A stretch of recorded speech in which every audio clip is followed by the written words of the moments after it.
19 अप्रैल 2024 आम चुनाव का प्रथम चरण। मध्य प्रदेश की 6 सीटें, छत्तीसगढ़ की 1 सीट, देश की कुल 102 सीटें। बस्तर ने एक बार फिर किया बैलेट से बंदूक को चेकमेट। मोदी जी के गारंटी पे मेरा गारंटी रहेगा, सांसद के रूप में संसद में भेजने का काम। भारतीय जनता पार्टी प्रचंड मतों के साथ में यहाँ पर विजयी होगी। जब से लोकसभा चुनाव हो रहा है बस्तर में, उससे डबल वोट से जीतूंगा। श्री नरेंद्र मोदी जिला तीसरी बार प्रधानमंत्री बनाए के चुनाव है। पहले दौर के मतदान के साथ छत्तीसगढ़ में चुनावी मूड सेट। मध्य प्रदेश की 6 सीटों पर हुई जंग। जीत की ओर अग्रसर है। इस देश में प्रधानमंत्री को पुनः बनाना है नरेंद्र मोदी जी को। मेरा दुख सुख का रिश्ता रहा है, संघर्ष रहा है, तो उसका मूल्यांकन भी पब्लिक देगी आज मुझे आशीर्वाद के रूप में। 29 को लेकर आशीष दुबे का क्या दावा है? 29 में से 29 शहडोल संसदीय क्षेत्र से मुझे सेवा करने का अवसर मिलेगा। भाजपा को प्रचंड बहुमत से जिताएंगे। दिलचस्प रहा छिंदवाड़ा का सियासी रंग। छिंदवाड़ा की जनता पर पूरा विश्वास है। मोदी जी के साथ हम लोग आगे बढ़ेंगे और छिंदवाड़ा की जनता मोदी जी को आशीर्वाद देगी। यूपी में भी बजा वोटिंग का बिगुल। भारतीय जनता पार्टी का पूरे उत्तर प्रदेश में देश में सफाया करेगी। पहला ही शो फ्लॉप हो गया है। जनता ने की किसकी बत्ती गुल। जनादेश का डंका बजा बूथ बूथ। वोट परसेंटेज की दौड़ में कौन मजबूत। अच्छी वोटिंग है और ये उत्साहवर्धक है। अच्छा वोटिंग हो जाना पूरे बस्तर, पूरे छत्तीसगढ़ के लिए बहुत अच्छा है, लोकतंत्र के लिए बहुत अच्छा है। अंतिम वक्त तक चलती रही बेधड़क रणनीति। आपकी आने वाली पीढ़ी के भाग्य को सुनिश्चित करने वाला ये चुनाव है। अब की बार 400 पार। वोटिंग के उत्सव में किस किस ने दी आहुति। पहले चरण से क्या निकला संदेश। आखिर किस करवट दिखा जनादेश। एक सांसद चुनने का चुनाव नहीं है, ये देश का चुनाव है।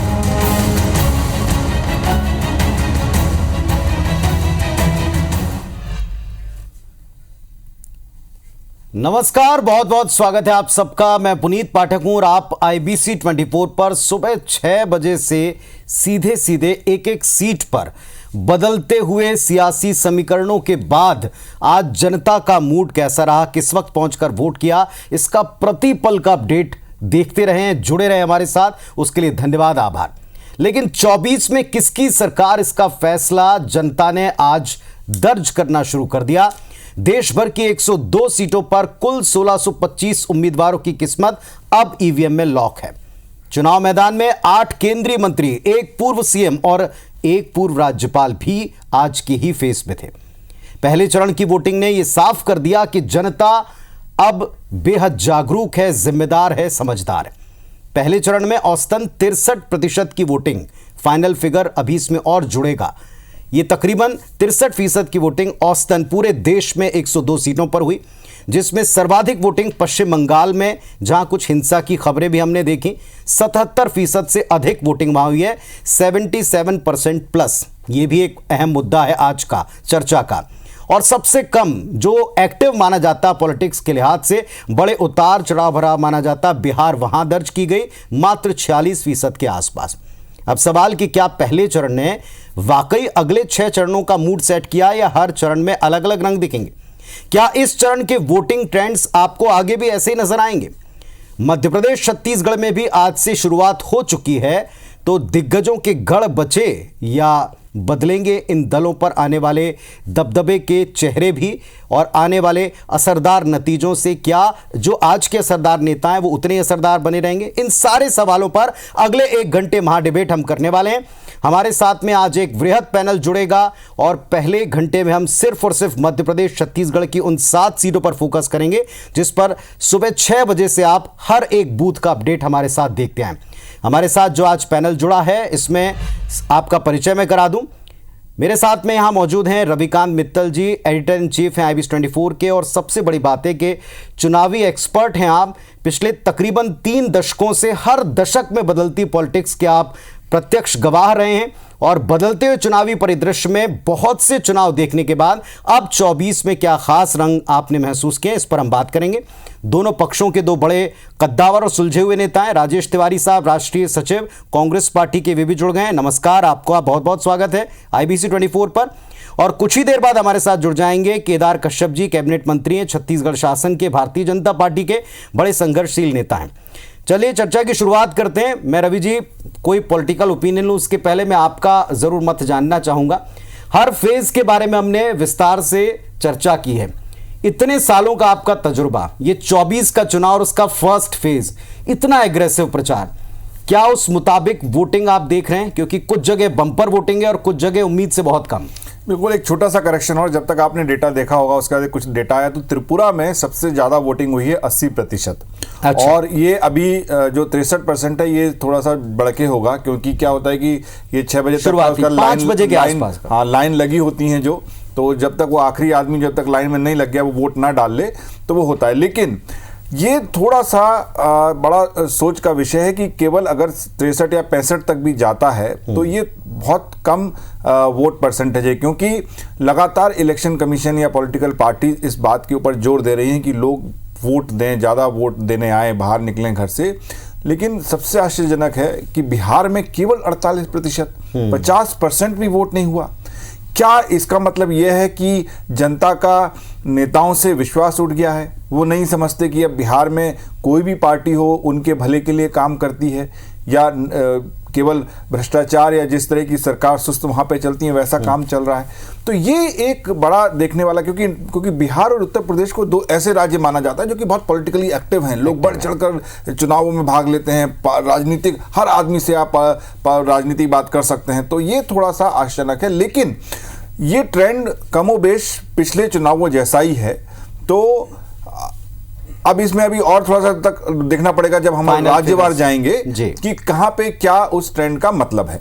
वैसे हमने रवि जी 3 बजे के भी आंकड़े दर्शकों को दिखाए, 5 बजे के फिगर्स भी दिखाए, और इसके बाद जब तक ये पूरा एक कंसोलिडेट आंकड़ा आ ना जाए तब तक फाइनल फिगर दिखाने से पहले जो तस्वीर, जैसे बोलते बोलते भी अभी एक अपडेट था जो अभी सर ने हमको दिया है। हमारे साथ में केदार कश्यप जी भी जुड़ गए हैं, कैबिनेट मंत्री छत्तीसगढ़ शासन के। स्वागत करते हैं केदार जी आपका इस चर्चा में। और पहला कमेंट मैं आप ही का लेता हूं।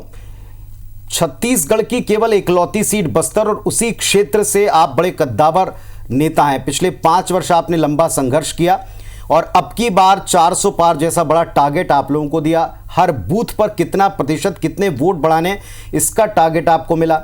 लेकिन बस्तर में आज दिन भर की रिपोर्टिंग के बाद, हमारे तमाम सदस्यों को सुनने के बाद, हमको ऐसा लगा कि जो कई इलाकों में संघर्षशील स्थिति देखी गई, खासतौर पर ग्रामीण और शहरी वोटिंग का जो अलग अलग ट्रेंड दिखा, अब आपको रिपोर्ट मिली होंगी। आपका अनुमान क्या कहता है? बस्तर वाला आपका गढ़ और मजबूत होगा या संघर्ष है? देखिए, जो वातावरण पूरे देश में है और हमारे बस्तर में इस तरीके से यहाँ के लोगों ने बढ़ चढ़कर के मतदान में हिस्सा लिया जी, विपरीत परिस्थिति के बावजूद भी लोग मतदान केंद्र की ओर।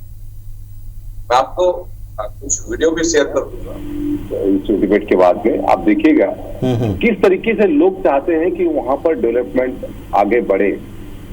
जब कांग्रेस की सरकार थी तो उनको किस तरीके से बाधित करके रखी थी वहां पर डेवलपमेंट के सारे विषयों को लेकर के। लेकिन अब वहां के लोग चाहते हैं कि वहां पर सड़कें बने, वहां पर पेयजल की व्यवस्था, वहां पर शिक्षा और सारे बुनियादी सुविधाएं वहां पर पहुंची, और उसके लिए उन्होंने मतदान किया और लोकतंत्र के इस महापर्व में उन लोगों ने भाग लिया।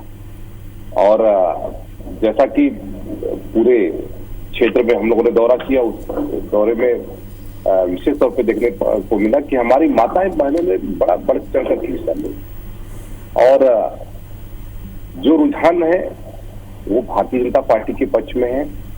कांग्रेस ने पिछले 5 साल जिस तरीके से लोगों को ठगने का काम किया, लोग नाराज हैं और लोग चाहते हैं कि वहां पर विकास के जो कार्य हैं वो ज्यादा से ज्यादा हो, नक्सलवाद खत्म हो।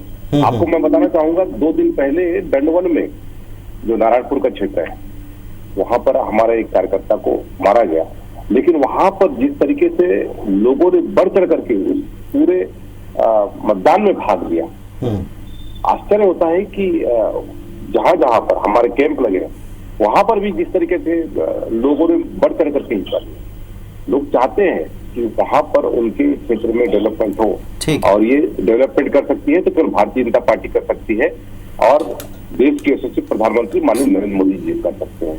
बाकी किसी के बूते की बात नहीं है कि वो उस क्षेत्र में वहां पर डेवलपमेंट कर सकते हैं। चलिए, यही बात आप लोगों ने प्रचार में भी बार बार की कि अगर विकास चाहिए आपको तो हमने बनाया, हम संवारेंगे, वहां से शुरू हुआ था और 400 पार के दौर में यहां तक कहा गया कि बस्तर और आदिवासियों को कोई अगर बचाएगा, बढ़ाएगा तो फिर केवल और केवल प्रधानमंत्री मोदी जी होंगे, बीजेपी की सरकार होगी।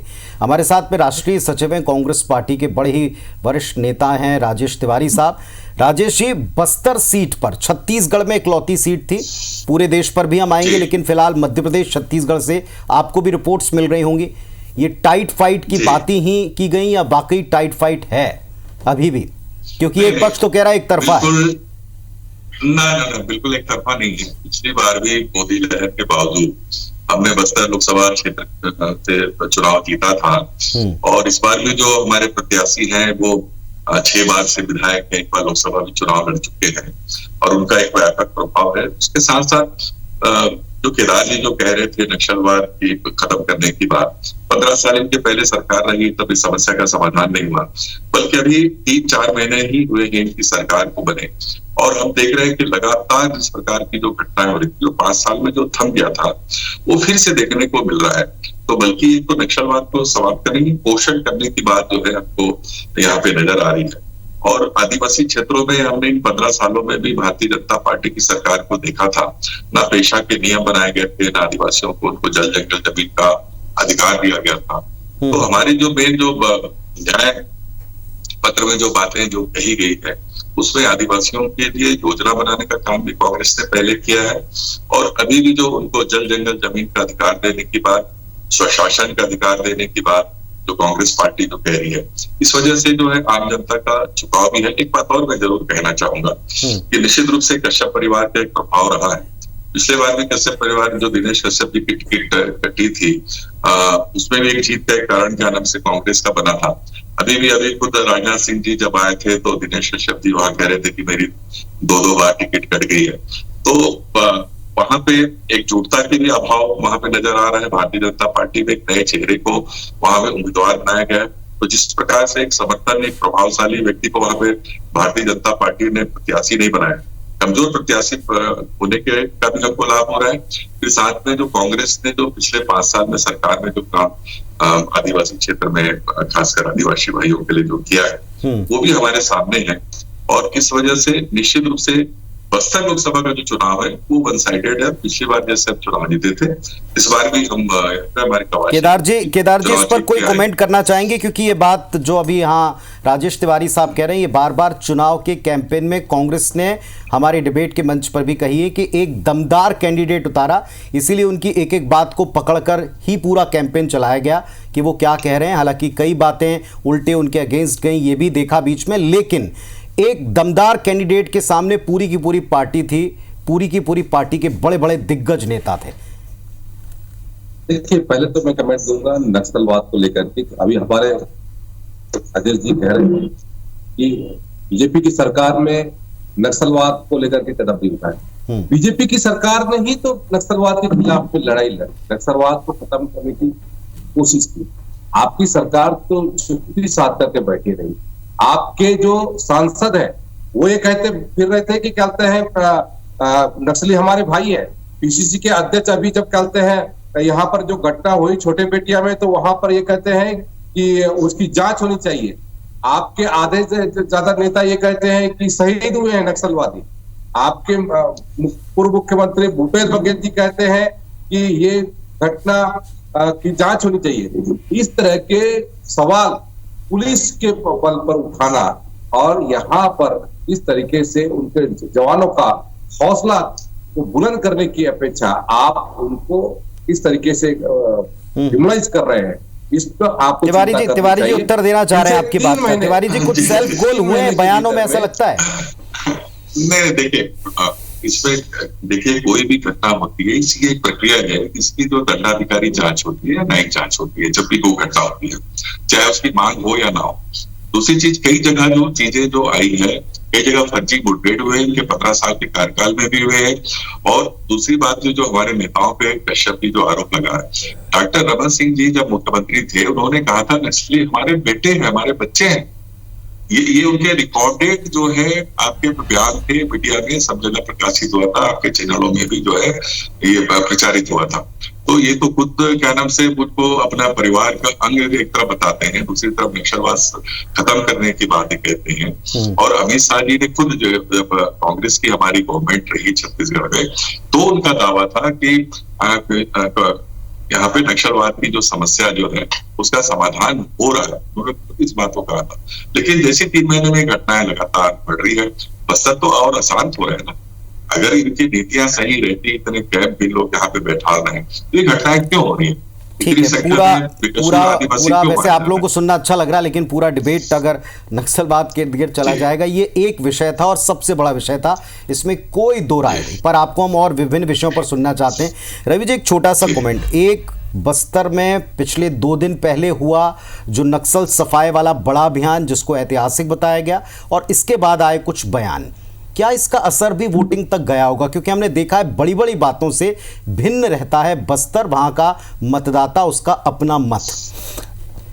देखिए पुनीत, जो नक्सलवाद जो मामला है ना, ये किसी सरकार विशेष का मामला नहीं होना चाहिए, ये देश की समस्या है। तो चाहे कोई भी सरकार हो, ये इसका समाधान होना चाहिए, ये एक पहली चीज है। तो इसमें राजनीति वाली बात नहीं होनी चाहिए। दूसरा, ये सरकार ने बनने के बाद कहा था कि हम बात करने को तैयार हैं, लेकिन उसके बाद भी उन्होंने एनकाउंटर किया। लेकिन अगर हमारी फौज ने या हमारी पुलिस फोर्स ने किसी चीज़ का जो कि एक हमारे लिए नासूर बना हुआ है, उसका सफाया करने का अगर बीड़ा उठाया और उन्होंने उसमें सफलता पाई, तो वो लोग एकदम, उनकी तारीफ ही होनी चाहिए, उनकी प्रशंसा ही होनी चाहिए, उस पर सवाल नहीं उठने चाहिए। क्योंकि हम जानते हैं, हम रिपोर्टिंग करते हैं फील्ड में, हमारे रिपोर्टर्स थे वहाँ पे, कि किस तरीके से पूरी ये चीज़ें होती हैं, किस तरीके से खुफिया इन्फॉर्मेशन मिलती है, पुलिस इतने खतरा लेके जाती है, रात को वो लोग वहाँ से लौटे। तो ये उसमें जरूर एक जो शुरुआत के बयान आए, फिर इसलिए कांग्रेस नेताओं के बयान बदले भी बाद में, हमने दोनों बयान दिखाए, पहले उन्होंने क्या बोला, फिर बाद में क्या बोला। और कांग्रेस तो खुद भी इसकी भुक्तभोगी है, उनकी तो पूरी एक लीडरशिप इससे चली गई थी एक बार, तो वो तो इसके पक्ष में बोले, ये मुझे बड़ा आश्चर्य लगता है। तो इसीलिए मेरा ये मानना है, और इसका असर होगा। देखिए, अगर वहाँ पे गांव वाले अगर परेशान हैं नक्सलियों से, और अगर कहा जा रहा है कि कांकेर में पूरी एक यूनिट खत्म कर दी गई, आधा कांकेर, तो ये इससे फायदा होगा ही, जो भी सरकार में है उसको फायदा होगा। लेकिन आप उसको किस तरीके से अपने पक्ष में रखते हैं, आप वो भी नेताओं के ऊपर डिपेंड करता है। और बड़े नेता हैं, मुख्यमंत्री भी रहे, इनके राष्ट्रीय स्तर के प्रवक्ता थे, तो इस पे थोड़ा सा सोच समझ के मेरा मानना है बोलना चाहिए था। अब कितना असर पड़ेगा वो देखना पड़ेगा, लेकिन यह है कि थोड़ा सा तोल मोल के बोलना चाहिए। बिल्कुल ठीक कहा। अब एक प्रमुख चीज, जैसे अभी एक फाइनल फिगर आने बचे हैं, लेकिन कई सारे इलाकों में, स्पेशली बस्तर में, शाम को 5 बजे के बाद हम जितने भी अपने रिपोर्टर वहाँ जो तैनात थे, और आप लोग भी सभी जगहों से अपने इनपुट्स ले रहे होंगे, ये बताया गया कि शहरी इलाकों में भी अच्छा वोट हुआ। नंबर 1 चीज़ जो माना जाता था कि शहरी मतदाता थोड़ा सा उदासीन होता है, तो शहरी इलाकों में भी अच्छा वोट रहा है, और ग्रामीण क्षेत्रों में भी, खास तौर पर जहाँ थोड़ी सी कम उम्मीद थी, वहाँ भी उम्मीद से बेहतर वोटिंग हुई है। हम 24 का और 19 का भी कुछ जगहों का वोटिंग प्रतिशत दिखा रहे हैं, और ओवरऑल एक जो उम्मीद की जा रही थी 70% से ऊपर, बल्कि एक वक्त पे कहा गया 75 से 78% तक भी आंकड़ा जा सकता है। तो ये अधिक वोट प्रतिशत किसका पर्याय है? हर बार हम चुनाव में सुनते हैं कि ये सत्ता के खिलाफ रहता है, ये पहले माना जाता था, या ये सत्ता के साथ वाला, इसके भी दावे होते हैं। केदार जी, पहले आप ही से शुरू करूंगा। पुनीत जी, जिस तरीके से बस्तर में लोगों ने बढ़ चढ़कर मतदान में हिस्सा लिया है, हाँ जी, लोग कांग्रेस का सुपड़ा साफ करने के तैयारी में थे और लोगों ने किया, और ये परिणाम 4 जून को आएंगे। लेकिन बस्तर के लोगों ने यहां से दिखा दिया कि विषम परिस्थिति में भी वो कांग्रेस का बोरिया बिस्तर बांधने की ताकत रखते हैं, और उन्होंने इसको साबित किया। और हमें विश्वास है कि बस्तर की जनता का जिस तरीके से आशीर्वाद मिल रहा है, और आने वाले समय में बस्तर के विकास के लिए सरकार वहां पर कटिबद्ध है। हम लोगों ने नियत निर्धारण के माध्यम से गांव-गांव में कैंप खोले, जिसके माध्यम से अच्छा गांव बनाने का हम लोगों ने तैयारी की और किया भी। कांग्रेस के लोगों ने तो सब वो कोई परिवर्तन वाला वोट नहीं होगा, केदार जी कहना चाह रहे हैं? क्योंकि अक्सर तो हमने बीजेपी के भी प्रवक्ताओं को कहते सुना है कि देखिए जब कांग्रेस की सत्ता थी कि देखिए परिवर्तन के खिलाफ है, इसलिए जबरदस्त वोट है। बिल्कुल परिवर्तन की स्थिति नहीं है। कांग्रेस के तो जो उनके प्रत्याशी हैं वो नहीं दिखे, ये बड़ी बड़ी बातें कर रहे हैं। हम हमारे पार्टी पे फुट डालने की कोशिश कर रहे हैं, ये कह रहे हैं कि परिवार के वो टिकट नहीं मिला। इस तरीके से कोई मामला भारतीय जनता पार्टी के साथ नहीं रहता, ये कांग्रेस पार्टी के साथ हो सकता है। ये कांग्रेस पार्टी के लोग क्योंकि एक परिवार को लेकर चलते हैं, जबकि भारतीय जनता पार्टी हम लोग। तिवारी जी क्या कहेंगे इस बात पर, आप क्या कहेंगे? नहीं देखिए, अब ये तो परिवारवाद का बात कहते हैं, लेकिन खुद परिवारों से ही जो है चलते रहे हैं, मुझे कहना नहीं चाहिए। और लेकिन बलिराम जी कश्यप हो, दिनेश कश्यप जी हो, आपका केदार कश्यप जी हो, आखिर परिवार नहीं है तो क्या है? चाहे राजनाथ सिंह जी का परिवार हो, तो ये कहने के लिए सिर्फ गांधी परिवार को ही टारगेट करते हैं, लेकिन अपने परिवार को पोषित करने में जो है भारतीय जनता पार्टी के नेता पीछे नहीं रहते। लेकिन जहां तक आज के मतदान की जो बात है पत्नी, इसमें निश्चित रूप से चाहे वो दंतेवाड़ा हो, बीजापुर क्षेत्र हो, कोंडागांव हो, चित्रकूट है, बस्तर विधानसभा क्षेत्र से जो हमारे पास जो रिपोर्टें जो आई है वो कांग्रेस के फेवरेबल है। और केदार जी जो कह रहे थे उनकी बात में सहमत हूँ कि परिवर्तन जो है वो चूंकि हमारे कांग्रेस के सांसद रहे हैं और वो परिवर्तन नहीं चाह रहे हैं, कांग्रेस ही वहां पे चुनाव जीते, इसलिए ये इसके पक्ष में मतदान हुआ है। और वहां पे कवाशी लखमा जी जो है बस्तर लोकसभा क्षेत्र से प्रचंड बहुमत से जीतेंगे। और हालांकि ये चुनाव के ट्रेंड्स ही रहे हैं, आप भी जानते हैं, ये हमेशा चर्चा में रहता है कि एंटी गवर्नमेंट ये मत जाता है, एंटी इनकम्बेंसी वाला होता है या परिवर्तन वाला होता है। रवि जी आपने तो इतने सारे इलेक्शन देखे, ये हर बार इलेक्शन दर इलेक्शन चेंज है या सब अपने अपने चश्मे से देख रहे हैं? तो पुनीत, इसमें क्या होता है कि आपको इसको इस तरीके से देखना चाहिए कि बिगर पिक्चर में नैरेटिव क्या चल रहा है। अगर नैरेटिव बीजेपी ने सेट किया है और उनकी सरकार है और उन्होंने कहा है कि अब हम 400 पार करेंगे या हम इन मुद्दों पे बात करेंगे, तो वोट उस नैरेटिव पे हो रहा है। और अगर लोग ज्यादा वोट कर रहे हैं तो इसका मतलब है कि उनके मन में उस नैरेटिव को समर्थन करने का वो विचार हो। लेकिन कई बार जैसे जो सरकार सत्ता में होती है और अगर उसको वोटर हटाना चाहता है तो वो फिर क्या उसमें भी ज़्यादा वोटिंग होती है। अब उसमें क्या होता है कि वो सत्ता के प्रति नेगेटिव वोटिंग उसे माना जाता है, वो एंटी इनकम्बेंसी वोट माना जाता है और उसमें कहा जाता है कि अब ये जनता त्रस्त है, इसको हटाना चाहती है, इसलिए दूसरी पार्टी को लाने के लिए वो ज़्यादा वोट कर रही है। तो ये एक्चुअली डिपेंड करता है कि आपका नैरेटिव क्या चल रहा है। और हम इस बात को शुरुआत से कह रहे हैं कि इस चुनाव का जो नैरेटिव है वो बीजेपी ने बल्कि नरेंद्र मोदी ने सेट किया है और किसी ने नहीं। उस नैरेटिव को कितना तोड़ने में अपोजिशन सफल हो पाए उसके ऊपर, तो इसलिए जो वोट है वो उस नैरेटिव के ऊपर हो रहा है। और अगर कम वोट पड़ रहे हैं तो ये माना जाएगा कि उस नैरेटिव के साथ वो जनता नहीं है, और अगर ज्यादा वोट पड़ रहे हैं तो उस नैरेटिव को समर्थन करने के लिए जनता बाहर निकल रही है। तो इसको एक मोटा मोटी इस तरीके से समझा जा सकता है। राजेश जी, एक अंतिम बात, अगर छत्तीसगढ़ के परिप्रेक्ष्य में आप देखें, छत्तीसगढ़ में 11 के 11, मतलब दोनों स्टेट में, मध्य भारत में जहां हम लोग बैठे हुए हैं, ये कहा गया कि क्लीन स्वीप करेंगे। सारी 40 सीटें भारतीय जनता पार्टी ने जीतने का अपना लक्ष्य बना रखा। बनाना भी चाहिए हर पार्टी को, आपने भी बनाया होगा। लेकिन नैरेटिव जैसा भी रवि जी कह रहे हैं सेट कर दिया भारतीय जनता पार्टी ने, और उसको तोड़ते हुए, इसमें उलझते हुए, बस उसी के जवाब देते हुए कांग्रेस नजर आए। आप भी बड़े एक्सपीरियंस नेता हैं, आपको लगता है कि इस बार पिछले 19 के मुकाबले थोड़ा बेहतर, क्योंकि 19 में आपकी सरकार 18 में बन गई थी, बावजूद इसके परिणाम सबको पता है। जी देखिए, चूंकि पिछली बार जनता फिर से नरेंद्र मोदी जी को रिपीट करना चाह रही थी, लेकिन इस बार 2 बार कार्यकाल मिलने के बाद महंगाई, बेरोजगारी, किसानों की समस्या है, महिलाओं की समस्या है, युवाओं की समस्या है जो बरकरार है। आपके पास भी रिपोर्ट आ रहा होगा कि 11 लोकसभा सीटों में आपके नांदगांव है, कांकेर कॉन्स्टिट्यूंसी है, बस्तर है, आपका महासमुंद है, आपका कोरबा है, जांजगीर चांपा, 6 सीटें तो बिल्कुल ऐसी है जो कांग्रेस के फेवर में जा रही है। 11 सीट जीतने की बात कर रहे हैं यहाँ पे छत्तीसगढ़ में, ऐसा कतई नहीं है, बल्कि 50% से ज्यादा सीटें जो है वो छत्तीसगढ़ में कांग्रेस पार्टी की आएगी। जिस प्रकार के टिकट हमारी पार्टी ने दिया है, ठीक है, जिस प्रकार से जो चुनाव जो चल रहा है उसमें तो जब छत्तीसगढ़ में ही आपकी वो सीटें जो केदार जी 50% सीटों पर कांग्रेस पार्टी कह रही उम्मीद है। थोड़ा सा वक्त कम है इसलिए मुझे माफ कीजिएगा टोकना पड़ रहा है। केदार जी बिल्कुल कांग्रेस को अपनों से प्रयास करना चाहिए और इस तरीके से वातावरण है, उस वातावरण में वो लड़ने की भी यदि इच्छा रख रहे हैं तो मैं यही कहूंगा कि बलि का बकरा बनने का वो है तो स्वाभाविक है कि वो जीतने के लिए ही लड़ता है हर प्रत्याशी। और लेकिन इस बार तो उनके अब देखिएगा ये भी एक नैरेटिव था कि बलि का बकरा है, मिल नहीं रहे हैं प्रत्याशी लड़ने वाले, या वाकई बहुत दमदार प्रत्याशी थे इसलिए उनके खिलाफ ऐसा प्रचार करना पड़ा है। 4 तारीख को फिर आप सबके साथ में हम जरूर मिलेंगे, बैठेंगे। फिलहाल मैं आप दोनों का धन्यवाद देता हूं कि आपने हमारे लिए वक्त निकाला है और छोटा सा ब्रेक ले रहा हूं। ब्रेक पर जाने से पहले यह भी आपको बता दूं कि ब्रेक के बाद मध्य प्रदेश के साथ पूरे राष्ट्रीय परिदृश्य 102 सीटों पर होगी बात। कौन थोड़ा सा आगे, कौन थोड़ा पीछे रह गया, ये चर्चा तो तब होगी जब हमको कुछ फिगर्स मिलने शुरू होंगे। लेकिन शुरुआती जो हमको फिगर्स मिले इससे ये तो तय है कि जनता ने समझदारी से वोट किया है।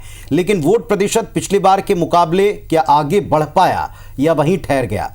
7 सीटें जिसमें 6 मध्य प्रदेश की और 1 बस्तर की। इसमें से बस्तर सीट पर हमने आधे घंटे में विस्तार से बातचीत कर ली। मध्य प्रदेश की 6 सीटें और पूरे देश की 102 सीटों पर अब डिस्कशन होगा। हमारे साथ में IBC 24 के editor in chief Ravikant Mittal ji इस वक्त जुड़े हुए हैं और भोपाल से अवनीश बुंदेला साहब कांग्रेस पार्टी के तेज तर्रार नेता और तर्कशील प्रवक्ता हैं, वो भी जुड़ गए। स्वागत करते हैं आपका बुंदेला साहब और शुभकामनाएं भी आपको देते हैं। पहले आप ही से प्रतिक्रिया से शुरू करता हूं। 6 सीटों पर जो है सबने अपने अपने जोर लगा लिए, लेकिन पूरे देश में चर्चा अगर दिखी तो सिर्फ और सिर्फ छिंदवाड़ा की ज्यादा दिखाई पड़ी। क्या रिपोर्ट्स हैं आपके पास शाम तक? देखिए पुनीत जी, छिंदवाड़ा में सबने देखा, पूरे देश ने देखा, पूरी मीडिया ने भी देखा।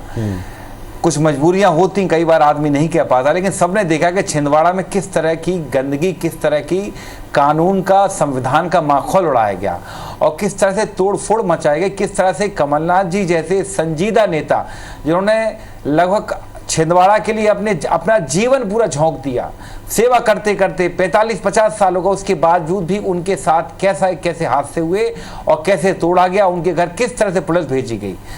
और आप देखें आज लेकिन छिंदवाड़ा में हवा दूसरी चली। आप देखें जो महापौर को भारतीय जनता पार्टी लेकर गई थी, आज उन महापौर जी ने सोचे बंद कमरे के अंदर बैठकर एक वीडियो जारी किया और कहा अब जो भी हो मुझे डर नहीं। मतलब ये बात जो हम बार बार कह रहे थे कि दबाव में डालकर लोगों को तोड़ा जा रहा है, उनको मजबूर किया जा रहा है। उन्होंने खुद कहा, एक आदिवासी नेता ये कह रहा है कि अब जो भी हो मुझे परवाह नहीं। तो मतलब कहीं ना कहीं भाजपा ने, मध्य प्रदेश में मोहन यादव जी की सरकार ने, उनके प्रभारियों ने, कैलाश विजयवर्गीय जैसे नेताओं ने कहीं ना कहीं कानून हाथ में लेकर लोगों को परेशान किया, कांग्रेस पार्टी के नेताओं को, अन्य विपक्षी दल के नेताओं को परेशान किया और उस तरह से ये कहूंगा संविधान का माखौल उड़ाया। लेकिन इसके बावजूद वोटिंग प्रतिशत पिछले बार के मुकाबले अवनीश बुंदेला साहब थोड़ा सा कम रहा है। और अगर इतना पब्लिक से 1-to-1 कनेक्ट है किसी नेता का, अगर उसके गढ़ को ध्वस्त करने के लिए, इतनी बात से तो पूरा देश संभवतः सहमत होगा कि तमाम दिग्गजों ने पूरा जोर लगा दिया इस एक सीट पर। लेकिन इसका पर्याय ये भी कि वो एक जरा सा भी अवसर छोड़ना नहीं चाहते थे। पिछली बार की जो भी कसर उनके मुताबिक थी, अब की बार उन्होंने वो पूरी कर दी। चुनाव में जो कुछ हुआ वो जनता ने देखा, लेकिन इस कनेक्ट के बावजूद एक जो आंदोलन होना चाहिए था तो फिर वोटिंग प्रतिशत पैसा दिखता।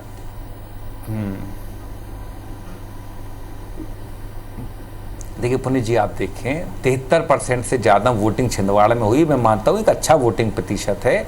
और छिंदवाड़ा के अलावा पुनीत जी आप देखें सीधी, शहडोल, मंडला, बालाघाट सब जगह हमारी स्थिति मजबूत है।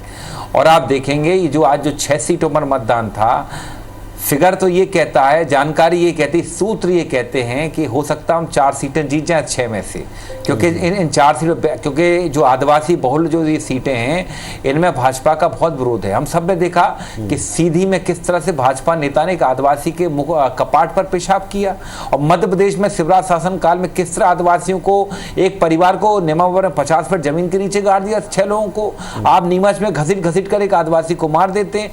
मोहन प्रचार का में एक आदिवासी बुंदेला को साहब, निर्वस्त प्रचार करके का दौर पीटा चला जाता गया है। और ये अभी कई कोई सारी बीजेपी ऐसी का प्रवक्ता भी नहीं जो आपकी इन बातों पर तेजी से आपको उत्तर देता।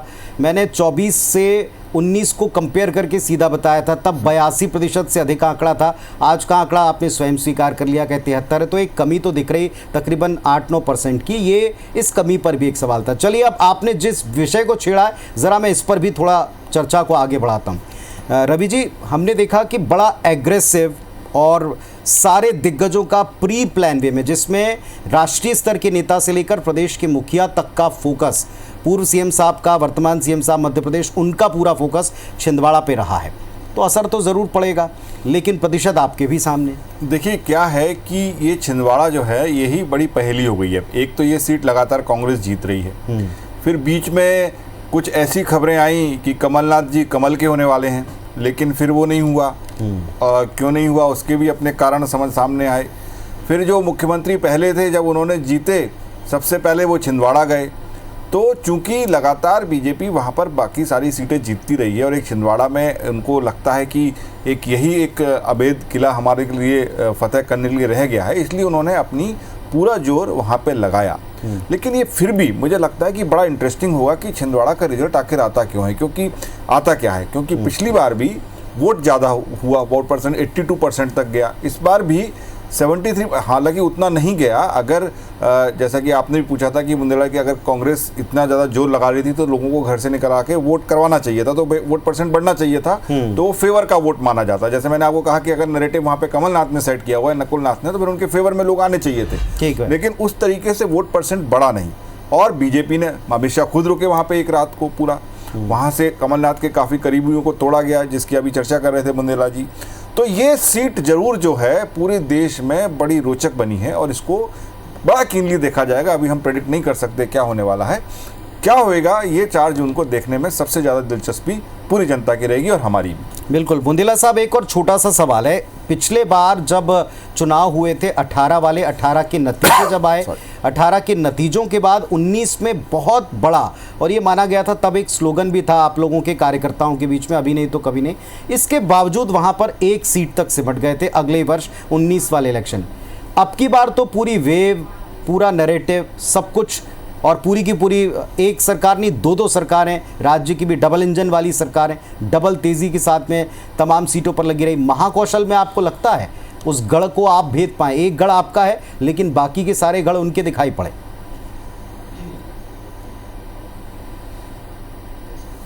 देखिए पुनीत जी, सबसे बड़ी बात है, आज अगर आप देश में देखें, ये भले ही मोदी जी कुछ भी कहें या भाजपा वाले कुछ भी कहें, किसी भी तरह का मुद्दा खड़ा करें, धार्मिक मुद्दा खड़ा करोगे, लेकिन आज की तारीख में सबसे बड़ा जो मुद्दा है पुनीत जी, वो रोजगार का मुद्दा है। आज की तारीख में सबसे बड़ा मुद्दा है बेरोजगारी का मुद्दा है।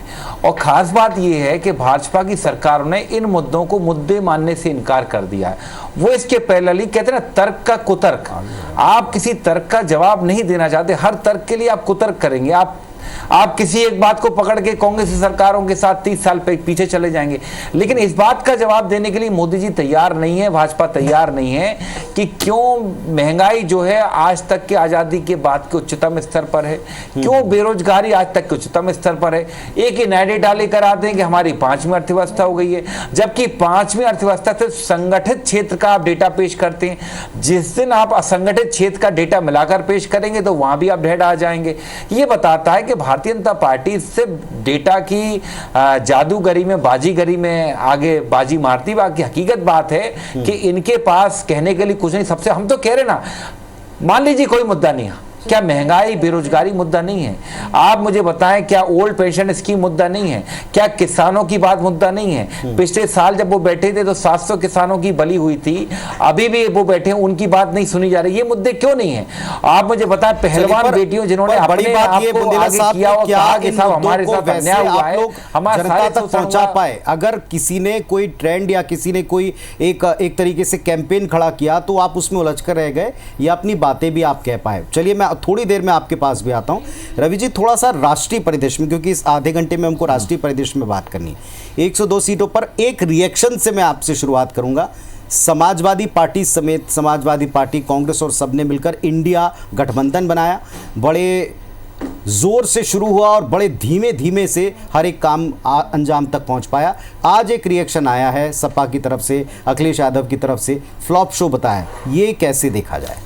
देखिए पुनीत, ये जो पहली जो 102 सीटें थी ना, ये अगर हम इसमें 219 का अगर रिजल्ट 2019 का भी रिजल्ट देखें तो उसमें बीजेपी या एनडीए जिसको कहें उनके पास केवल 45 सीटें ही थी इसमें। ठीक, 57 सीटें जो थी वो विपक्ष के पास थी। और इसका एक बड़ा कारण ये है कि इसमें जो है डीएमके जो तमिलनाडु है उनके बहुत ज़्यादा सीटें थी। तमिलनाडु की 39 सीटें हैं इसमें से, और पुडुचेरी अगर मिला लें तो 40 सीटें तो वो जो थी वो कभी भी एनडीए के पास नहीं रहीं, पहले भी वहाँ पे 0 था।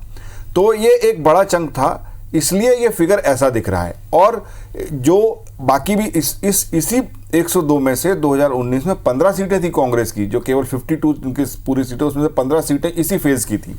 तो ये इसलिए ऐसा माना जा रहा है कि इसमें अब तमिलनाडु में कितना चमत्कार वहाँ पे वो कर पाएंगे जो उनके अध्यक्ष हैं अन्नामलाई जो हैं, और बाकी जगहों पर साउथ में हालांकि इस बार बहुत फोकस था नरेंद्र मोदी जी का, वहाँ पर वो लगातार उन्होंने यात्राएं की, वहाँ पे जनसभा की, रैली की, लगातार एक लंबे समय से उन्होंने एक अपना साउथ पुश रखा, साउथ में काफ़ी काम किया।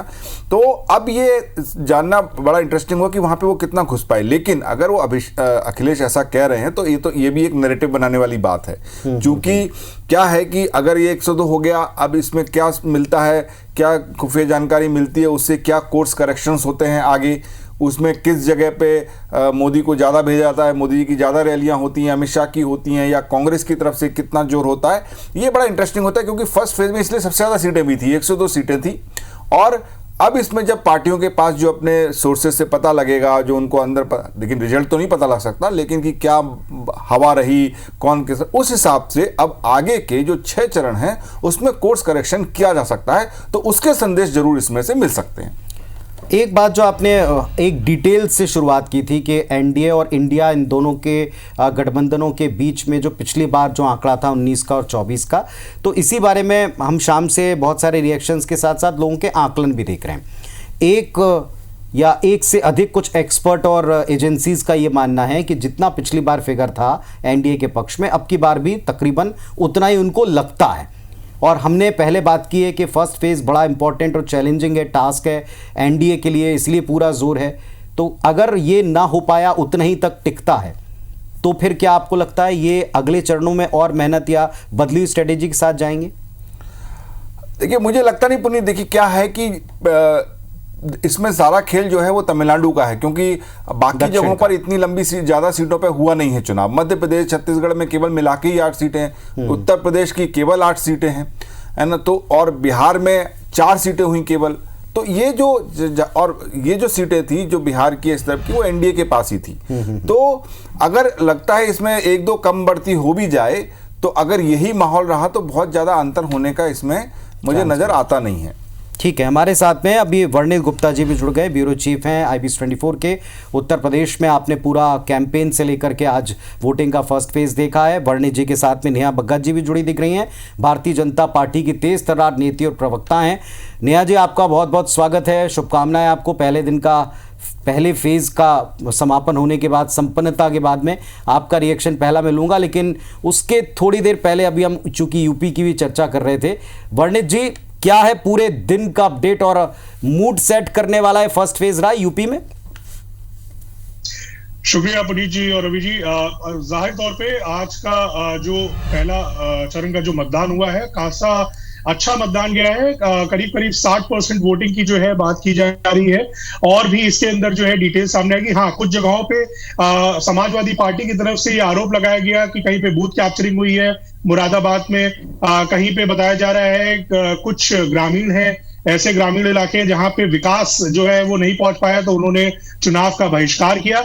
लेकिन कुल मिला के ये जो चुनाव रहा है, जो पहला चरण का जो अभी आज जो वोटिंग हुई है, काफी अच्छी रही है। और जो आज ब्रिजेश पाठक जो कि डिप्टी सीएम है, उन्होंने 6 बजे प्रदेश मुख्यालय में जो है वो उन्होंने प्रेस कॉन्फ्रेंस की। उस प्रेस कॉन्फ्रेंस में उन्होंने बताया कि 80 में 80 सीट आ रही है। ये जो 8 सीटें हैं, उन्होंने एक बार फिर से जो है पुष्टि कर दी है कि मोदी की गारंटी लोगों को पसंद आ रही है और शायद इसी के तर्ज पे आगे जो अभी एक आंधी दिख रही है, जब तक वो पूर्वांचल की तरफ बढ़ेगी तो ये सुनामी में तब्दील हो जाएगी।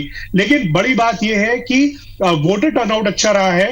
करीब 1,44,000 वोटर्स थे, जिसमें से करीब 70 से 73 लाख जो है वो मेल वोटर्स थे और करीब 60 से 65 लाख जो है वो फीमेल वोटर्स थी। तो ये देखना पड़ेगा जो समीकरण है, जिस तरीके से मुस्लिम बहुल इलाकों में भी कई लोग जो है बाहर निकल के वोट कर रहे हैं और जो फैक्टर्स जिनके ऊपर भाजपा और विपक्षी पार्टियां बहुत ज्यादा उसके ऊपर कैपिटलाइज कर रही थी, उन फैक्टर्स को कितना मुनाफा है, क्या जो मुद्दे भाजपा लेके गई थी जिसमें प्रधानमंत्री का चेहरा है, उनकी गारंटी है, वो जो सामने रखी गई थी वोटर्स के सामने, क्या उसका असर रहा है, या कहा जाए कि जो विपक्षी पार्टियां हैं जिसमें कांग्रेस है, कांग्रेस की तरफ से बहुत ज्यादा सहारनपुर एक बहुत ही इंपॉर्टेंट सीट है और पश्चिम की सबसे बड़ी सीट मानी जाती है, और इसके अलावा कैराना है, इसके अलावा नगीना है, शामली है, ये सब ऐसी इंपॉर्टेंट सीट है, रामपुर, मुरादाबाद,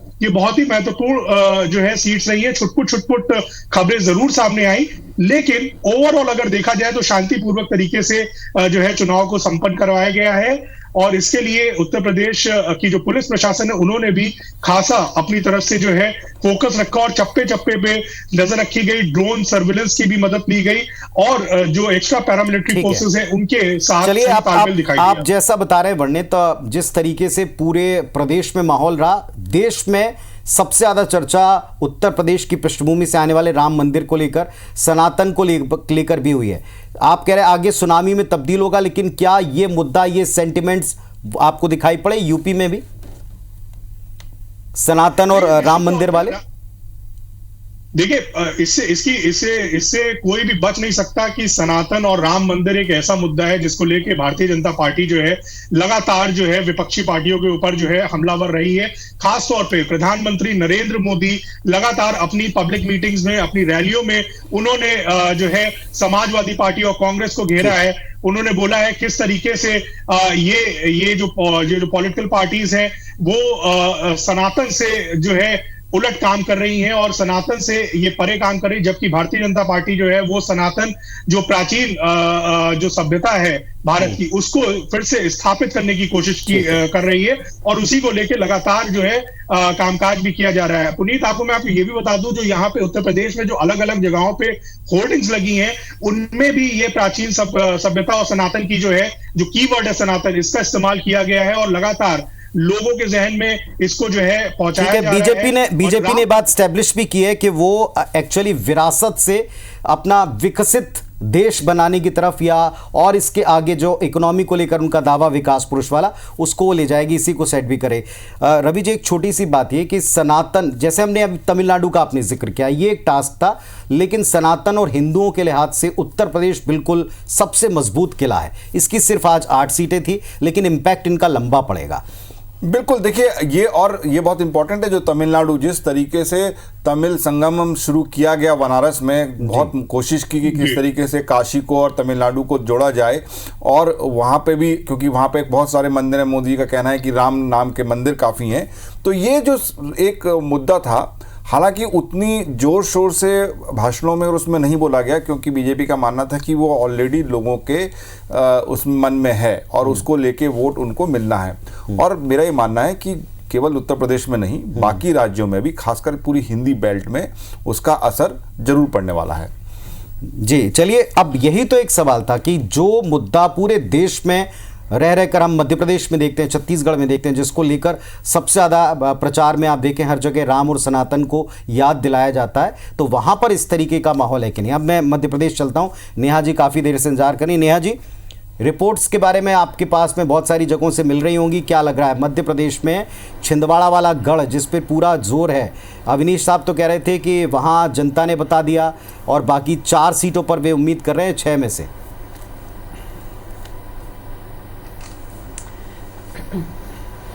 पुनीत जी, आपको और आईबीसी के सभी दर्शकों को नमस्ते। और मैं ये कहूंगी कि पहले चरण में जिन लोगों ने मतदान किया है उन सबको बहुत बहुत बधाइयां, क्योंकि जनता ने इस बार मोदी जी की गारंटी पर ही वो मतदान किया है पुनीत जी। चाहे सनातन का परचम हो, चाहे विश्व में भारत की साख हो, चाहे भारत की विकास की ये यात्रा हो। और जब छिंदवाड़ा की आप बात कर रहे हैं तो मैं स्वयं 2 दिन पहले छिंदवाड़ा रहकर आई हूँ। घर घर में भाजपा के संकल्प के साथ में जनता निकली हुई थी वहां पर। अब कमलनाथ जी का जो गढ़ छिंदवाड़ा कहा जाता था, अब वो मध्य प्रदेश की धरती में जो छिंदवाड़ा है वो लाभार्थियों का गढ़ हो गया है। कौन से लाभार्थी आप सब जानते हैं। चुनाव हो गया है तो मुझे लगता है कि वो प्रचार वाली चीज की आवश्यकता नहीं है, पर जो गरीब कल्याण की योजनाएं हैं, जो भारत की साख है, जिस तरीके से अर्थव्यवस्था मजबूत हुई है। क्योंकि मैं अवनीश जी को भी सुन रही थी कि आज तक की सबसे बड़ी बेरोजगारी, जबकि हमारा जो आरबीआई है वो कहता है कि अगर हम 5 के आसपास हमारी जो महंगाई दर रहती है तो वो ठीक मानी जाती है, और 5.09 आज के समय पर है। खैर, मैं अर्थव्यवस्था पे और मनमोहन सिंह जी के समय पर नहीं जाना चाहती इस समय, पर बहुत उत्साह के साथ में छिंदवाड़ा की जनता ने आज मतदान भारतीय जनता पार्टी के लिए किया है। पूरा छिंदवाड़ा राममय था, पूरा छिंदवाड़ा जो है वो भगवा फहराने के लिए तैयार था, पूरा छिंदवाड़ा विकास की गति के लिए तैयार था। जनता वहां पूछ रही थी कि कमलनाथ जी जिस मॉडल की आप बात करते हैं, एक भी इंडस्ट्री यहाँ पर सेट क्यों नहीं की। लेकिन वो पूछ रही थी कि जितना भरण पोषण करने का काम किया वो आपने परिवार के लिए क्यों किया। और मैं आपको एक और कमलनाथ जी और इंटरेस्टिंग नाथ फैक्ट बताऊं परिवार कि के साथ साथ कांग्रेस पार्टी ने नाथ परिवार के स्वयं कमलनाथ जी के एक परिवार उनके सदस्यों से पर्सनल कनेक्ट की बात की है और इमोशनल दुहाई दी है। एक तरफ जहां पर्सनल कनेक्ट और इमोशनल दुहाई हो और दूसरी तरफ विकास और लाभार्थी वाला तर्क हो। मैं वहीं आ रही हूं। देखिए पुनीत जी, जब हम किसी को आत्मनिर्भर भारत के तहत आगे बढ़ाने का काम करते हैं तो प्रधानमंत्री जी उन युवाओं को रोजगार, स्टार्टअप, जनधन खाते और उसी के साथ में उज्ज्वला देके स्वास्थ्य की तरफ आगे बढ़ाते हैं। पर दूसरी ओर कांग्रेस और कमलनाथ जी क्या कर रहे थे कि एक और तो आपने जो है फैक्ट्रियां वहां से गायब करवा दी, रोजगार के कोई नए अवसर उत्पन्न नहीं किए, अगर कुछ किया तो अपने लिए किया, हेलीपैड अपने घर के अंदर बना दिया, कभी धूल नहीं देखी, धूप नहीं देखी, पसीना नहीं देखा, गरीब नहीं देखा। और वहां का युवा पूछ रहा था कि हमें सबसे ज्यादा यहाँ से पलायन करके क्यों जाना पड़ता है, कौन सा मॉडल है। ठीक है, बड़ा वक्त बड़ा कम है, बुंदेला साहब उत्तर देंगे इस बात का। हालांकि अब तो हो गया चुनाव, आंसू बहाने की बात हो, एक बस 10 सेकंड में खत्म कर रही हूँ, सिर्फ 10 सेकंड में खत्म कर रही हूँ कि अगर वाकई काम किया होता तो ना आंसू बहाने पड़ते, ना ब्लैकमेलिंग करनी पड़ती, ना शराब बांटनी पड़ती, ना पैसा बांटना पड़ता और ना ही गुंडागर्दी करनी पड़ती। ठीक बात है। अब बुंदेला जी उत्तर दे दें। पुनीत जी, नेहा जी जो आरोप लगा रही हैं, अगर कमलनाथ जी वैसे होते तो हमारी सरकार 2021 में नहीं गिरती। वो अपने सिद्धांतों पर राजनीति करते हैं, सिद्धांतों से समझौता कमलनाथ जी ने ना पहले किया ना आज किया है। और जहाँ तक नेहा जी छिंदवाड़ा के बारे में, छिंदवाड़ा की आप सड़कें देख लें, छिंदवाड़ा में सबसे ज़्यादा आप देखें वहाँ पे ट्रेनिंग सेंटर हैं, छिंदवाड़ा के अस्पताल आप देख लें, ये करें रोज, जबकि छिंदवाड़ा में कॉलेजेस देख लें, वहाँ पे इंस्टीट्यूशन देख लें, वहाँ के स्किल सेंटर देख लें। नहीं, मैं तो आपसे भी यही पूछ रहा हूँ, एक तरफ आपके पर्सनल कनेक्ट और इमोशनल दुहाई और दूसरी तरफ लाभार्थियों वाला गढ़ बन गया है छिंदवाड़ा।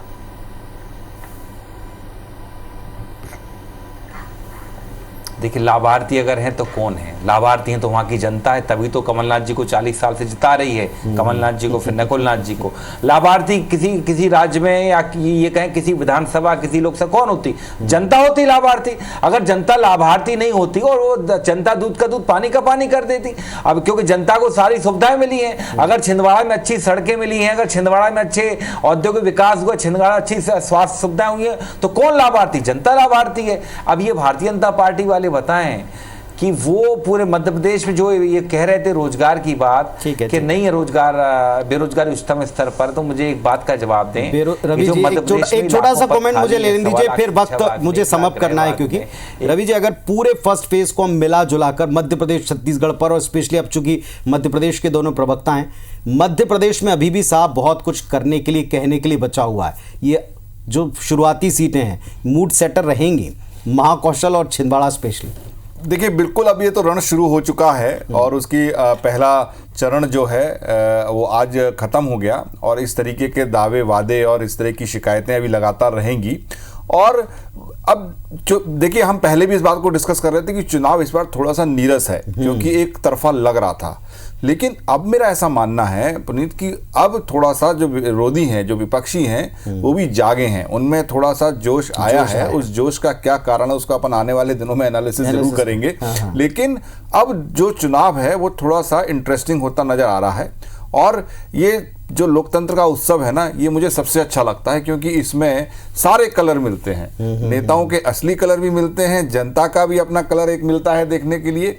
और आज पहला चरण हो गया, अब आगे आने वाले चरणों में देखेंगे कि क्या होता है, और इसी तरह बैठ के हर बार एनालिसिस करेंगे अपन। मुझे एक बात याद आ रही है रवि सर, पिछली बार जब बस्तर में 2023 के इलेक्शन करने गए थे, तो वहां से एक बात निकली थी कि चाहे मंच पर जितने भी हीरो बन ले, लेकिन हीरो तो होती है जनता। जनता का जो जवाब होता है वो सबको एक्सेप्ट करना पड़ता है, जनादेश मानकर स्वीकार करना। देखिए, ये बात सुनकर नेहा जी भी मुस्कुरा रही हैं, अमरीश साहब भी मुस्कुरा रहे हैं, लेकिन फाइनल डे पर कौन बड़ी मुस्कान लेकर सामने आएगा देखेंगे। आप सबका धन्यवाद, देखते रहिए IBC 24। अभी विश्लेषण के कई और रंग फर्स्ट फेज के आप तक आएंगे।